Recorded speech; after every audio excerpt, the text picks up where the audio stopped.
خیبر پختونخوا کے ان طلباء و طالبات کے لیے اہم خبر جو آئندہ میڈیکل کالج یا ڈینٹل کالج میں داخلہ لینے کا خواہش رکھتے ہیں، اس سلسلے میں ایک اہم اپڈیٹ سامنے آئی ہے، آپ لوگوں کے ساتھ شیئر کر رہا ہوں۔ نگران وزیر اعلیٰ خیبر پختونخوا جسٹس ریٹائرڈ سید ارشد حسین شاہ کی زیر صدارت صوبے کے سرکاری اور نجی میڈیکل کالجوں کا اجلاس ہوا۔ نگران وزیر اعلیٰ کے مشیر برائے صحت اور محکمہ صحت کے حکام کے علاوہ صوبہ کے سرکاری و نجی میڈیکل کالجوں کے حکام نے بھی شرکت کی۔ اجلاس میں صوبے کے سرکاری و نجی یعنی پرائیویٹ میڈیکل اور ڈینٹل کالجوں کی نشستوں کو بڑھانے سے متعلق امور پر غور و خوض۔ اجلاس کو صوبے کے میڈیکل اور ڈینٹل کالجوں میں نشستوں کی تعداد، نشستوں کو بڑھانے کے لیے کالجوں کی استعداد اور دیگر متعلقہ امور پر بریفنگ۔ اس وقت خیبر پختونخوا میں میڈیکل اور ڈینٹل کی سرکاری اور پرائیویٹ دونوں قسم کے کالجوں میں 3260 سیٹیں ہیں، جبکہ سالانہ 25,000 سے زائد کوالیفائڈ امیدوار داخلوں سے محروم رہ جاتے ہیں۔ بریفنگ۔ ایسے طلباء جو داخلوں سے محروم رہ جاتے ہیں، وہ خطیر رقم خرچ کر کے دوسرے صوبوں اور بیرون ملک جا کر داخلہ لینے پر مجبور ہو جاتے ہیں۔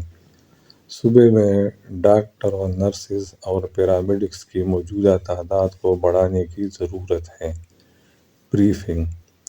صوبے میں میڈیکل اور ڈینٹل کی موجودہ سیٹوں کو بڑھا کر یہاں کی تربیت یافتہ افرادی قوت میں خاطر خواہ اضافہ کیا جا سکتا ہے۔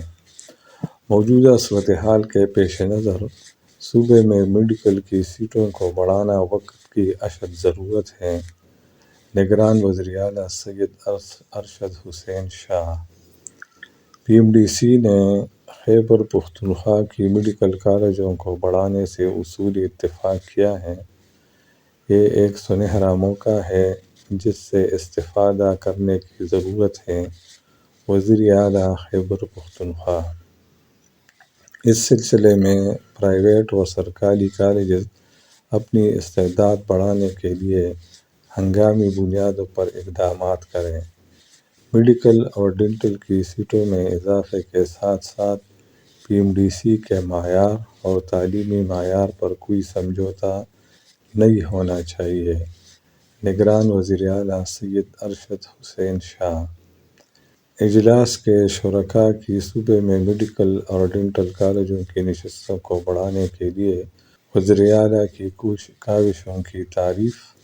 صوبے کے میڈیکل اور ڈینٹل سیٹوں میں اضافہ نگران وزیر اعلیٰ کی بہت بڑی کامیابی ہے۔ یہ صوبے کے عوام کی بہت بڑی خدمت ہے جسے ہمیشہ یاد رکھا جائے گا۔ یہ خبر دی ہے directorate general information and PRs KP نے۔ یہ اگرچہ بہت اچھی خبر ہے، لیکن آیا اسے عملی جامہ پہنایا جائے گا یا صرف یہ اجلاسوں تک محدود رہے گا اور پھر 2-3 ماہ بعد وہ خاموشی ہوگی؟ یہ آنے والا وقت بتائے گا۔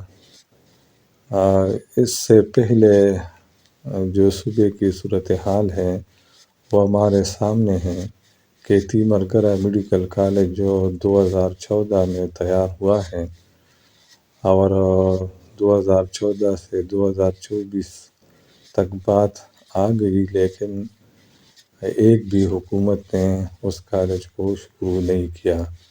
ہر سال جب ایڈمیشن شروع ہوتے ہیں تو ان دنوں میں یہ پروپیگنڈا کیا جاتا ہے کہ حکومت امسال تیمرگرہ میڈیکل کالج میں ایڈمیشن کریں گے۔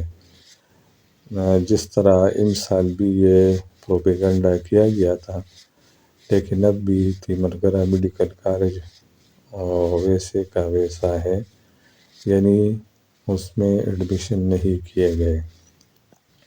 اسی طرح 2-3 سال سے یہ لیڈ ریڈنگ جو ہسپتال ہیں وہاں بھی لیڈی ریڈنگ یعنی LRH کے نام سے میڈیکل کالج بنانے کی منظوری بھی دی گئی ہے، بلکہ ہر سال کہتے ہیں کہ کام بھی شروع ہونے والا ہے۔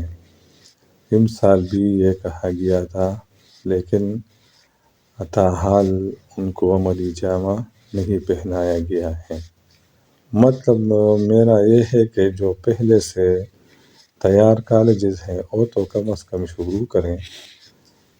یہ ٹھیک بات ہے کہ ہمارے صوبے میں 25 نہیں بلکہ 30,000 سے زائد ایسے طلباء ہوتے ہیں جو ڈاکٹر بننے کے اہل ہیں، لیکن صوبے میں کالجز نہیں ہیں، اور جو کالجز ہیں سرکاری تو صرف 10 کالجز ہیں، 5 میں ڈینٹل اور 10 میں MBBS کی جاتی ہیں، اور پورے صوبے میں صرف 825 طلباء و طالبات میرٹ پر لیے جاتے ہیں، اور باقی سیٹیں یہ مخصوص کوٹوں کے ہوتے ہیں۔ پرائیویٹ میں بھی 1400-1500 تک لیے جاتے ہیں۔ ٹوٹل تعداد ہم نے 3200 بتا دی۔ اس سال 46,000 طلباء نے ٹیسٹ دیا تھا، 46,000 میں 3200، یہ تو آٹے میں نمک کے بھی برابر نہیں ہے۔ اس لیے نگران وزیر اعلیٰ نے جو اسٹیپ لیے ہیں، اب اس کے پاس ٹائم ہے 1 یا 2 مہینے، تو اگر اس دوران انہوں نے کچھ کیا ٹھیک ہے، ورنہ یہ تو 8 فروری کے بعد جائے گا، پھر نئی حکومت آئے گی، اور 4 سال تو یہ کہیں گے کہ ہم فی الحال سیٹ نہیں ہیں۔ اس لیے یہ صرف میٹنگ یعنی اجلاسوں کی حد تک تو ٹھیک ہوگا، لیکن ان کو عملی جامہ نہیں پہنایا جائے گا۔ یہ ہر سال جب ایڈمیشن ہوتے ہیں تو اس طرح کی خبریں آتے ہیں، لیکن 2-3 ماہ بعد یہ خبریں پھر ختم ہو جاتے ہیں، چاروں طرف خاموشی ہو جاتی ہے، اور پھر جب EPC کا رزلٹ آتا ہے، امڈیکیٹ کی خبریں آتے ہیں، تو پھر یہ پروپیگنڈے اور افواہیں شروع ہو جاتے ہیں۔ اللہ کرے کہ ہمارے صوبے میں میڈیکل کالجوں کی تعداد بھی زیادہ ہو جائے، اور موجودہ کالجوں میں سیٹوں کی تعداد بھی زیادہ ہو جائے۔ سرکاری میڈیکل کالج بنانے کی ضرورت ہے، پرائیویٹ کے خرچے یہ عام لوگوں کے بس کی بات نہیں ہے۔